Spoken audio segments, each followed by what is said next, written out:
Morning YouTube, Andrew here from Do Something Every Day 2. So it's early Sunday morning. Not really, I slept in. I think it's like 11 o'clock. So my wife told me that she had a problem starting the Kia this morning, which sucks because the Kia is our newest vehicle and it's the one I depend on the most to be dependable. So let's see what's going on. Okay, so foot on the brake.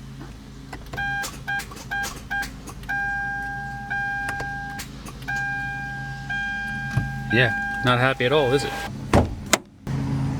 So here's where the battery is located in a 2012 Kia Soul. I'm sure the majority of them are all in the same spot. We have the 2-liter, and then here's the battery terminal. So you got your positive on this side, negative on this side, going to a chassis ground right there. Next, let me go get my multimeter. If you guys didn't know this, but basically at every Harbor Freight, whenever you buy anything, normally they'll give you one of these for free.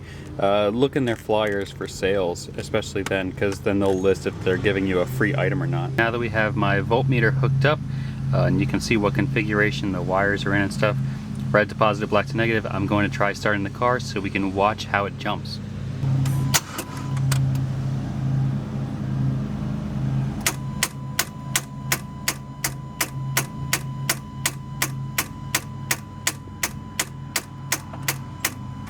Definitely a big voltage drop.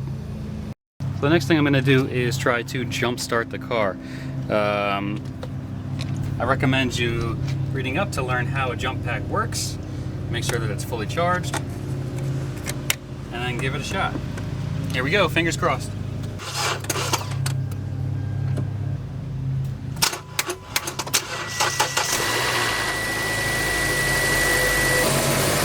Okay, we got it started. Remember not to have any alternative accessories turned on with the car. No air conditioning running, no radio running, all of that takes power.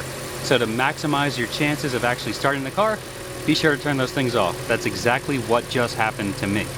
Next thing I'm going to do is check to see if my alternator is pumping out the right juice. We should be seeing over 14 volts at the meter once I hook up the positive and negative cables again.